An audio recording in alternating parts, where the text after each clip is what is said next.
Hola, bienvenidos a este espacio de Dinero en Semana TV. Soy Carlos Enrique Rodríguez, subdirector de Semana. En los últimos meses se ha hablado mucho del tema energético, de la energía en Colombia. Primero se habló por los proyectos de energías renovables que se han demorado en entrar, han tenido bastantes retrasos. Luego se habló de lo que se llamó el apagón financiero de las empresas distribuidoras y comercializadoras por un fenómeno y por una actividad que tuvieron en pandemia, que era la opción tarifaria, que todavía está en discusión. Sin embargo, no se ha hablado lo suficiente y no se ha profundizado sobre un aspecto fundamental en el servicio de energía en el país, que es la transmisión de energía. Y para hablar de él, nos acompaña el doctor Freddy Zuleta, gerente de la compañía Enlaza. Doctor Zuleta, bienvenido. Carlos, muchas gracias.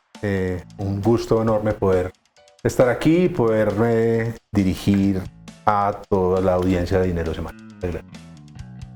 ¿Qué es Enlaza? Enlaza es el reconocimiento que hace el Grupo Energía Bogotá de la importancia de la transmisión eléctrica.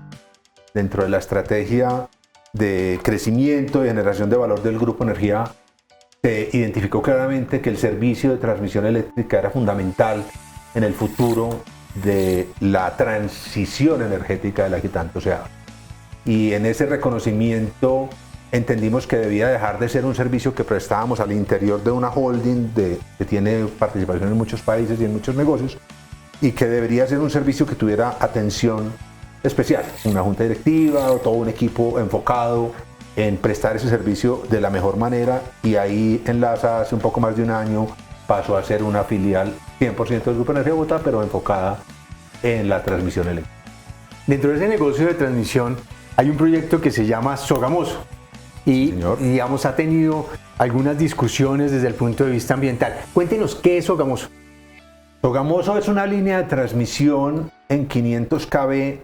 ¿Qué son 500 kV? 500 kV es el nivel de tensión. Ok, listo. Cuando estos celulares están a 100 voltios, una línea de transmisión está a 5000 veces más que eso. Ok, perfecto. Esa es la capacidad de poder llevar mucha energía en muy poco tiempo en una infraestructura dedicada para transportar de donde se genera a donde se consume. Y Soacha lo hace desde Hidrosogamoso o desde Santander hasta el centro del país, hasta la región oriental. La región oriental es Boyacá, Cundinamarca, Santander.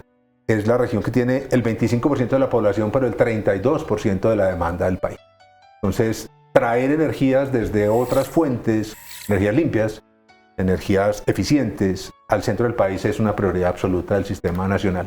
Y por lo tanto este proyecto trae esa energía y pretende alimentar o reforzar esa capacidad del sistema nacional para atender el centro del país. ¿Esa línea es de cuántos kilómetros? Son 383 kilómetros, 850 torres. Y pasa por 38 municipios de Santander, Boyacá, Cundinamarca. ¿Y es una inversión que puede ascender a cuánto? Pues que el total de la inversión por encima de 150 millones de dólares. Le pregunto esto porque hay un tramo en donde hay un ecosistema en Cundinamarca que es conocido como el Bosque de Niebla. Sí, señor. Y se han generado algunas denuncias alrededor del impacto ambiental que podría tener este proyecto sobre este ecosistema. ¿Qué es lo que está pasando ahí? Sí, Carlos, mira, el Bosque de Niebla, en la definición que hace la CAR, la Corporación Autónoma Regional de Cundinamarca, es una extensión de 287 hectáreas protegidas, que tienen unas características ecosistémicas especiales. Es un territorio que todos queremos proteger y cuidar de la mejor manera. Pero el impacto y el efecto que el proyecto tiene en el Bosque de Niebla se ha sobredimensionado. No sabría muy bien por qué, pero si yo te dijera que de las 217.000 hectáreas, nosotros aprovechamos, o sea, utilizamos media hectárea. El efecto de impacto del sistema nuestro es de media hectárea, eso es 0.001%, un número muy pequeño. Por el terreno del Bosque de Niebla solo pasan, de las 850 torres que tiene el proyecto, solo pasan 7. Y de esas 7, 6 están construidas en lugares que ya el hombre ya intervino. sea, no es en el bosque. Uno dice bosque de niebla y cree que son hectáreas, hectáreas de puros árboles. No, el bosque de niebla es un territorio protegido, sí, donde hay un ecosistema muy valioso, pero el hombre ya está ahí hace mucho rato. Y esas 6 torres están en lugares que hoy tienen aprovechamientos agropecuarios, o sea, donde pastoreo, zonas de pastoreo. Nosotros buscamos estratégicamente ubicar las torres en sitios que no requirieran un aprovechamiento forestal relevante. Solo una tiene un aprovechamiento forestal porque es absolutamente inevitable, es a la entrada de la subestación, es casi la última torre y no había manera de evitarlo, pero de 850 torres, 7 solamente están allí y 6 no tienen zonas de impacto en el aprovechamiento forestal.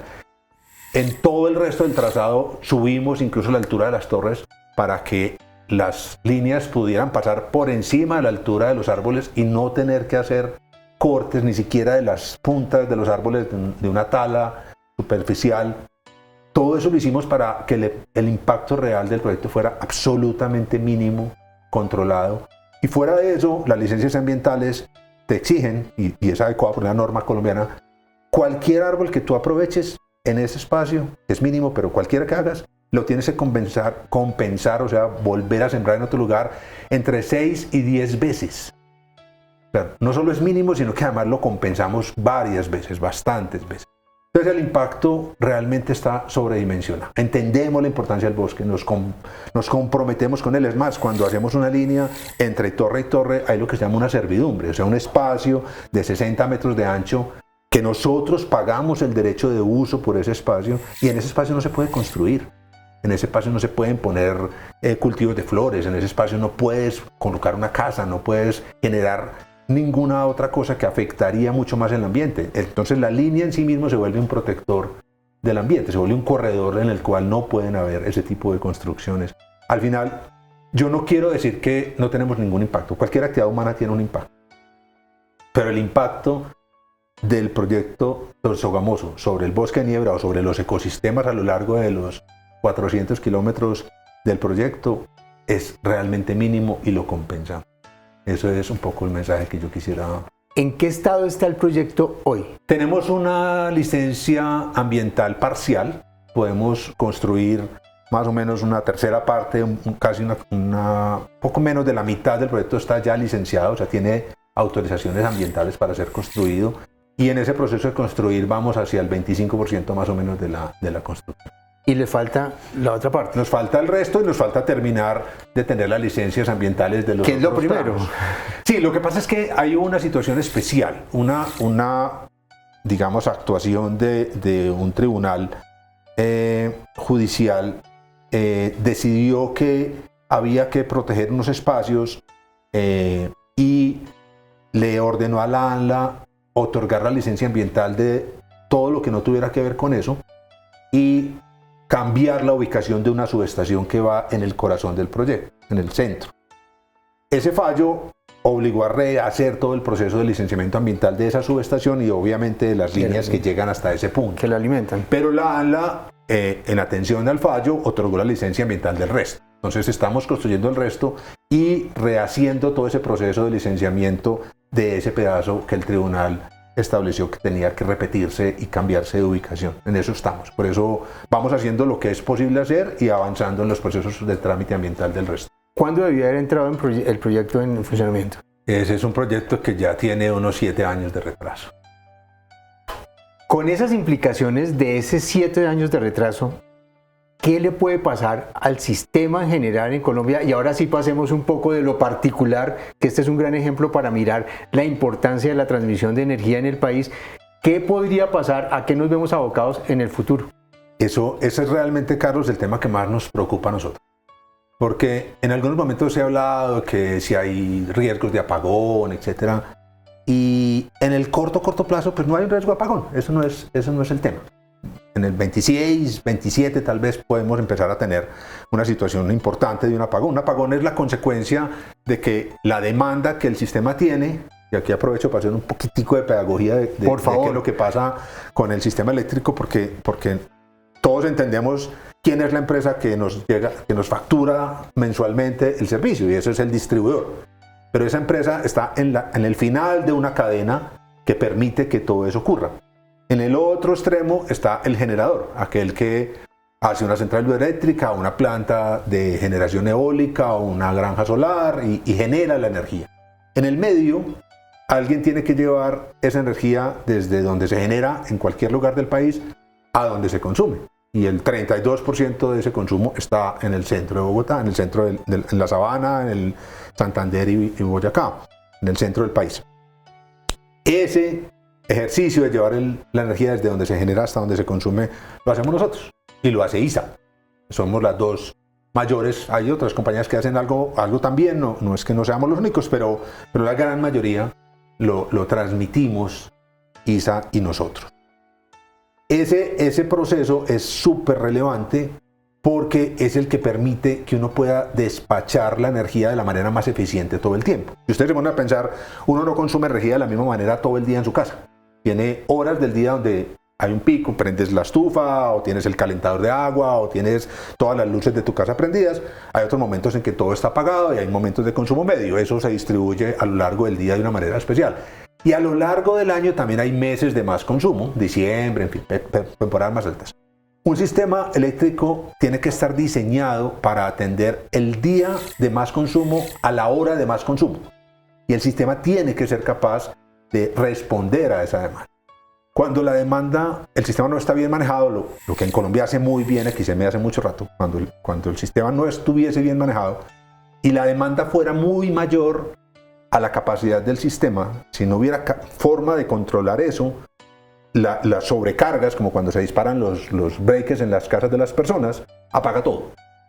Eso es el temor del apagón que tenemos y es una demanda muy superior a la oferta y que hace que el sistema no sea capaz de responder.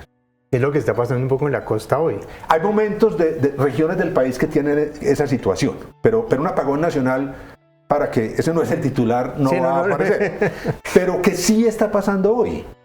Que en la medida en que el sistema tiene que ser responsable en la atención de esa demanda para que no pase eso, hoy en la región central del país ya llevamos un tiempo importante con dos cosas que no son ideales. Primero, no pudiendo atender el crecimiento de la demanda. Hay muchas solicitudes de proyectos que podrían establecerse en la Sabana de Bogotá para proyectos de data centers, por ejemplo, que son procesos limpios, de industria limpia, que genera empleo, que paga impuestos, que podría establecerse en la Sabana porque tiene condiciones de clima ideales, tiene condiciones de comunicaciones ideales, y podrían venir acá y no podemos recibirlos porque no tenemos energía adicional para establecer. Entonces, cuando la gente llega y se levanta en su casa y prende el televisor o la luz o cocina, no es consciente que sí, hoy tenemos energía para atenderlos a ellos, pero a los nuevos que llegan no. Y eso está ya empezando a represar unas capacidades de crecimiento económico que serían bien importantes para el centro del país. Y a eso le sumas que pueden haber cerca de 14.000 viviendas que están prontas para ser entregadas y que sus propietarios no se van a poder pasar porque no va a haber energía para atenderlas. Estamos hablando de 14.000 familias que han invertido en algunos lugares de la Sabana o del centro del país y que no van a poder inmediatamente pasarse hasta que la capacidad del sistema no pueda atender esas demandas. Eso ya es un efecto hoy del retraso de algunos proyectos. No solo de Sogamoso, de otros proyectos que en general el sistema interconectado tiene para hacer eso. Porque esa demanda eficiente, lo que les decía ahorita, de ser capaz de entregar la energía adecuada, más eficiente en el lugar en que está siendo consumida, pasa por cuál energía despachas. Tú no tienes la red de transmisión suficiente, entonces despachas la que puedes, no la más eficiente, la que puedes. Y ahí nos pasa otra cosa delicada hoy en la Sabana y en el centro del país. Estás despachando energías térmicas que no son las eficientes y que no son las más baratas porque no tienes más. Y además son las más contaminantes. Son las más contaminantes. Entonces podrías traer energía hidráulica de Antioquia, podrías traer energía hidráulica de Santander, de Sogamoso. Y o no eólica de la costa. O eólica de La Guajira cuando empiece a entrar, los parques solares están empezando a entrar en el Cesar. Ya están entrando. Y no los puedes traer porque la red de transmisión no está permitiendo despachar la cantidad de energía en cada minuto, en cada momento. ¿Y qué pasa, por ejemplo, con la térmica? Desde mayo del año pasado, continuamente estamos generando en Termosipa. Y eso es... Termosipa es una planta térmica que planta térmica que está en el centro del país, que atiende la región y que uno diría, bueno, sí, está bien que atienda la región, pero no es la forma más eficiente. Entonces, cuando tú despachas una energía más costosa de manera permanente, es una planta que está pensada para atender eventualidades, necesidades puntuales, casos, contingencias y entraras a mejorar la confiabilidad del sistema, no para atender permanentemente. Entonces, cuando tú generas desde una térmica, estás generando energía más costosa en promedio que todos los colombianos la pagamos. Y eso es hoy, eso no es en el 25 o en el 26, hoy. Hoy eso está pasando. Y además, si tú miras la curva de generación y la conviertes al CO2 equivalente, estamos generando alrededor de 100.000 toneladas mensuales de CO2. Eso es hoy. Para dimensionarlo mejor con un ejemplo mucho más claro. ¿Qué son 100.000 toneladas? Pongamos un ejemplo. Bogotá hace un día sin carro y sin motos. Todos los bogotanos salimos a montar bicicleta, trabajamos desde la casa, nos quedamos sin usar el carro y sin usar la moto. En un día entero sin carro y sin moto, Bogotá ahorra el equivalente a 7.000 toneladas de CO2. Es decir, Termosipa en 2 días se consume un día sin carro de Bogotá. O sea, para compensar lo que hace Termosipa tenemos... Hay que tener, para un año de generación de Termosipa, hay que tener 6 meses sin carro y sin moto. Para equilibrar eso. Para tener una dimensión de la cantidad de contaminación que hoy estamos teniendo. No es en el futuro, no es en 2 años, en 3 años. Hoy eso nos está pasando. Entonces, cuando por un lado decimos, oiga, el proyecto realmente va a afectar media hectárea del bosque de nieve. Va a tener una compensación de los árboles que necesite talar de 10 veces. El impacto sobre las fuentes de agua no existe, que es otra cosa que está en el imaginario de algunas personas que desafortunadamente no hemos sido capaces de comunicar de la mejor manera. Las personas creen que las torres van a tener efecto sobre el agua. No lo tienen, ninguno. Primero porque tengo una reglamentación súper fuerte que establece distancias mínimas a corrientes de agua o a nacimientos. Pero además porque la profundidad de las torres no es más de 3 metros y todas las aguas subterráneas están a 100 metros de profundidad o más. O sea, no tengo ningún efecto sobre la fuente de agua, eso no es cierto. Entonces no tengo el efecto que se ha dicho que tiene, pero no va a ser el proyecto, sí tiene un efecto real, muy grande, que hoy ya todos los colombianos estamos pagando. Usted mencionó 2 proyectos muy puntuales desde el punto de vista de industrias que se están desarrollando, como el tema de los data centers o el tema de la vivienda. Sí. Pero ¿qué va a pasar cuando entre el metro o cuando entre el Regiotram? Ahí es donde las curvas de demanda y oferta en el 25, 26, 27 empiezan a no cruzar, o a cruzarse, perdón, y a la oferta no estar siendo capaz de atender la demanda. Si todo esto no sigue, porque una cosa es lo que pasa hoy, la demanda que no puedo atender hoy. Otra cosa es la que entre en el 26 y que no estoy siendo capaz de atender. Obviamente ahí sí vamos a tener un problema mucho más grande todavía. Ahí sí todos lo vamos a ver. El que hoy yo le estoy diciendo, la mayoría no lo ve, no lo percibe. Esas toneladas de CO2 pues en algún lugar se generan y ahí están. Parece que no nos importara, pero sí estamos teniendo un efecto bien relevante. ¿Hay algunos otros proyectos que estén en la misma situación de Sogamoso?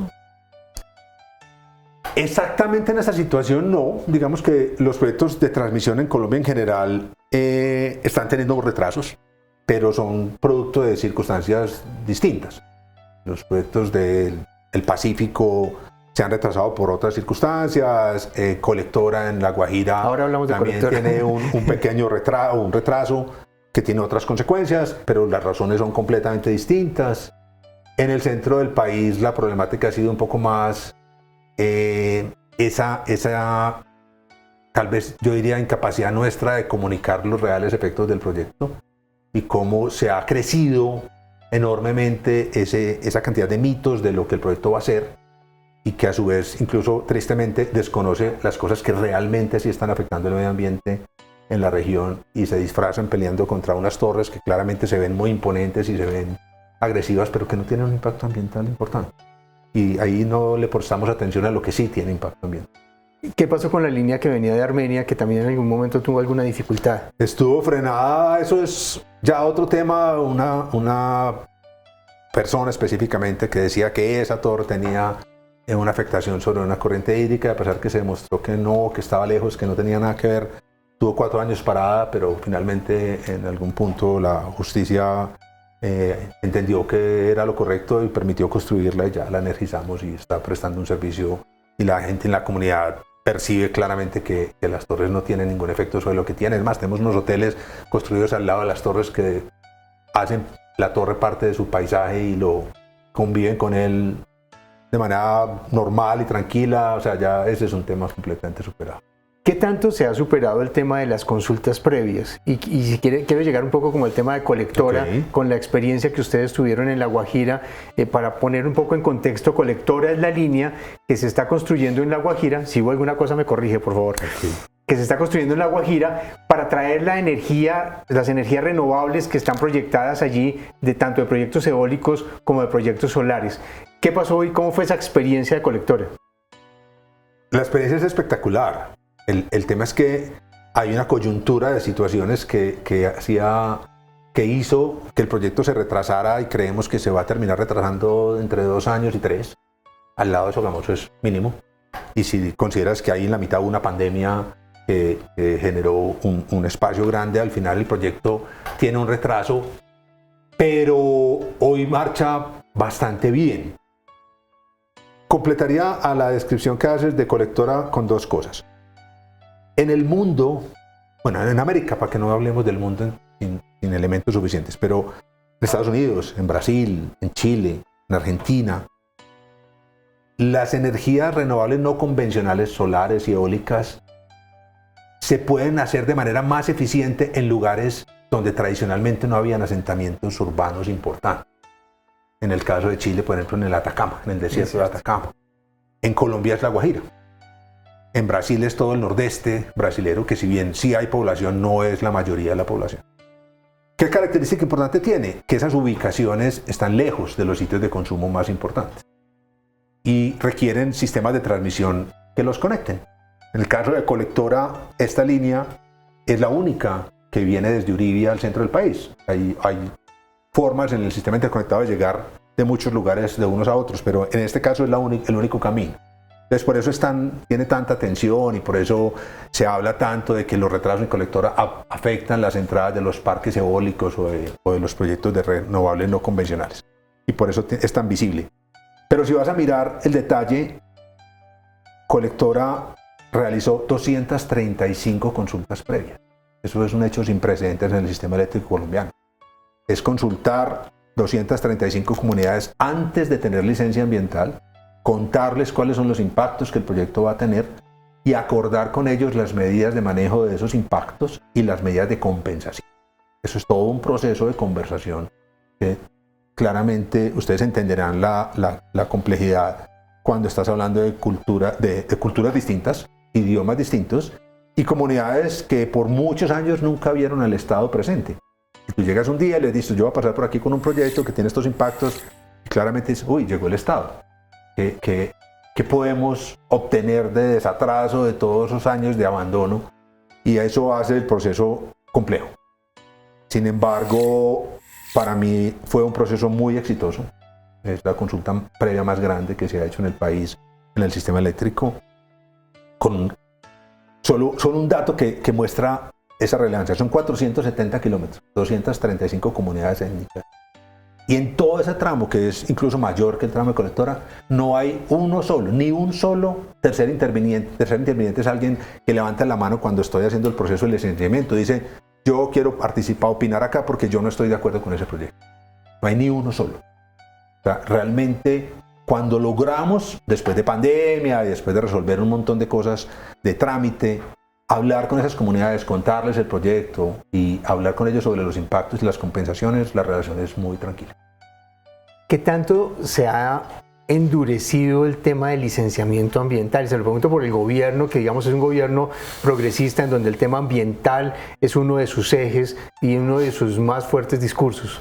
Carlos, el tema es que, un poco similar a lo que hablamos en Sogamoso hace un rato, la legislación colombiana ambiental está pensada para proteger al país de los impactos de la minería a cielo abierto, de los procesos extractivos. Entonces, toda la normativa ambiental se diseñó para tenerte como sospechoso de que vas a acabar con el medio ambiente. Entonces, toda tu norma de licenciamiento ambiental te exige áreas de influencia enormes, verificaciones, evaluaciones, muestreos, etcétera, que están pensados para una industria que efectivamente tiene unos impactos muy grandes sobre el medio ambiente. Cuando aplicas esa misma norma a una línea de transmisión, que es un hilo de cable que cruza kilómetros y kilómetros, ese proceso se vuelve bastante más complejo de lo necesario.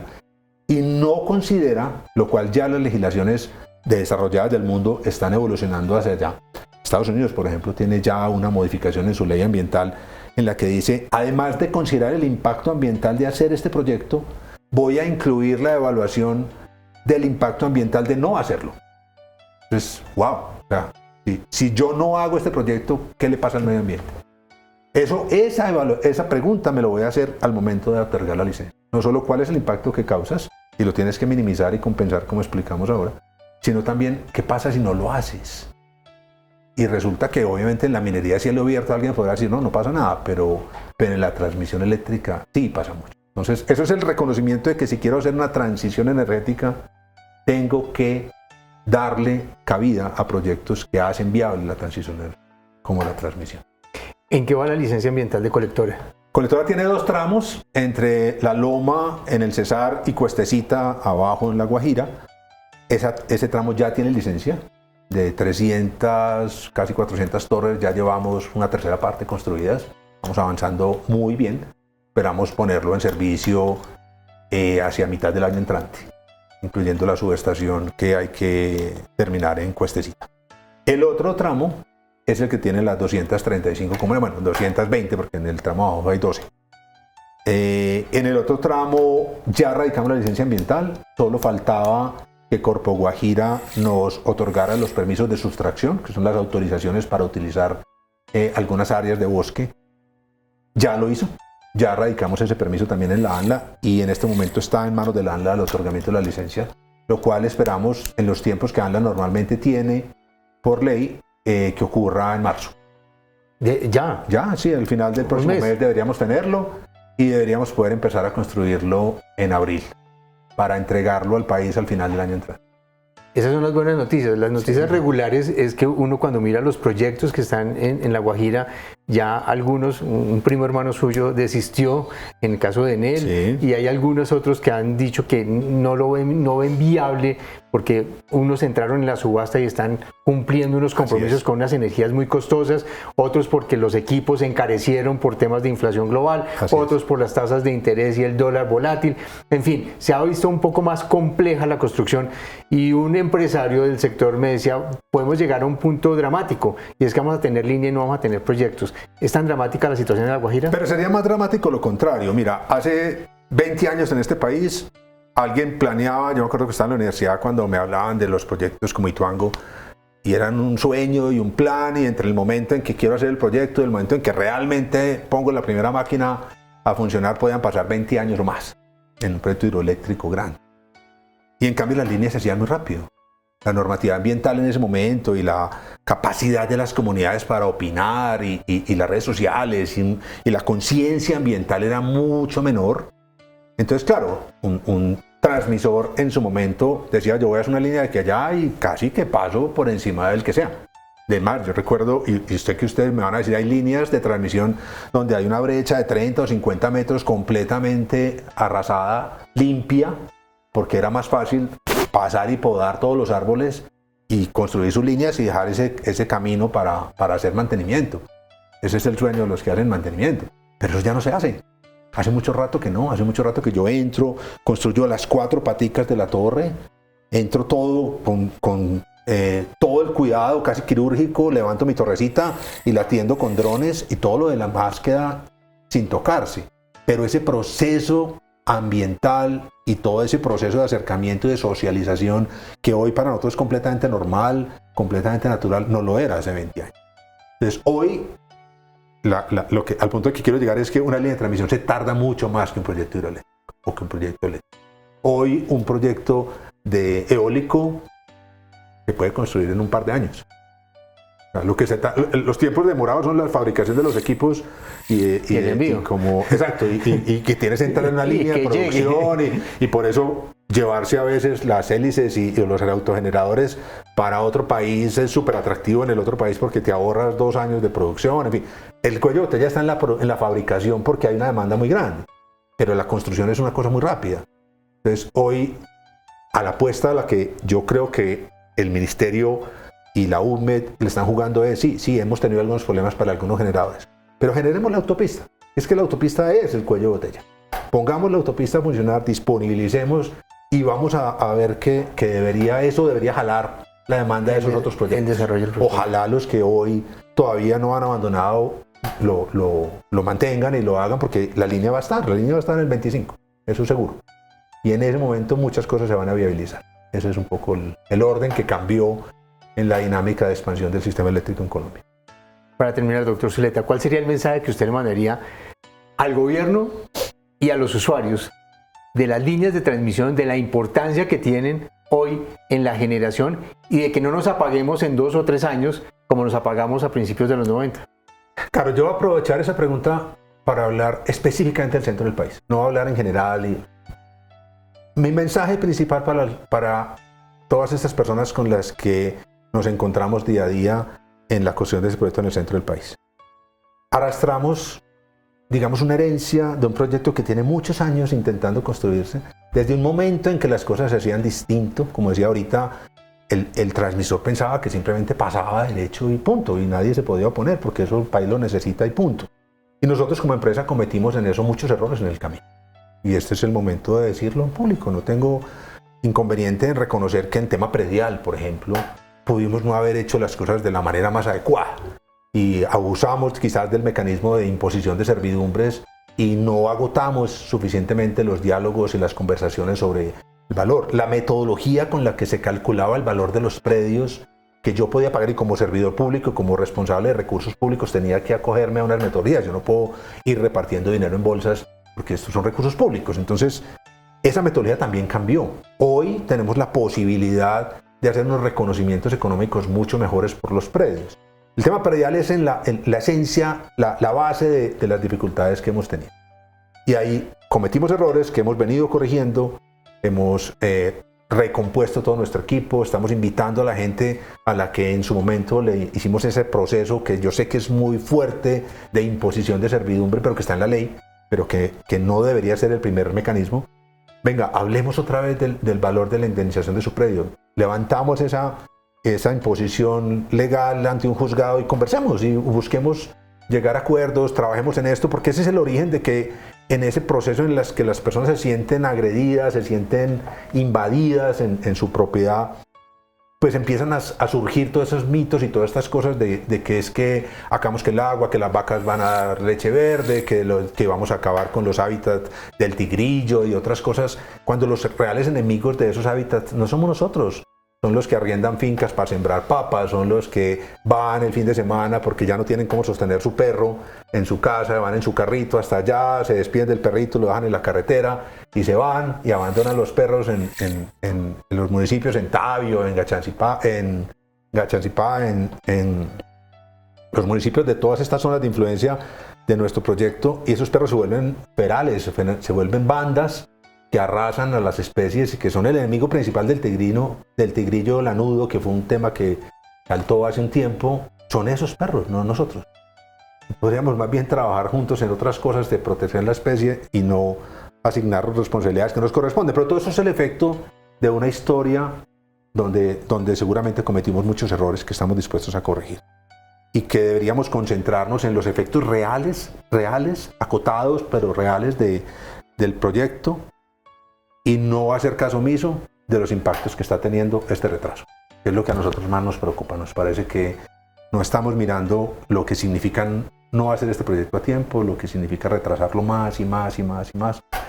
Y eso el país lo está pagando muy caro, ambiental y económicamente. Doctor Zuleta, muchísimas gracias por acompañarnos. No, gracias a usted y gracias a todos los oyentes por darnos esta oportunidad. A ustedes mil gracias por estar con nosotros. Los invitamos a que nos sigan en nuestras plataformas y en semana.com. Nos encontramos la próxima semana.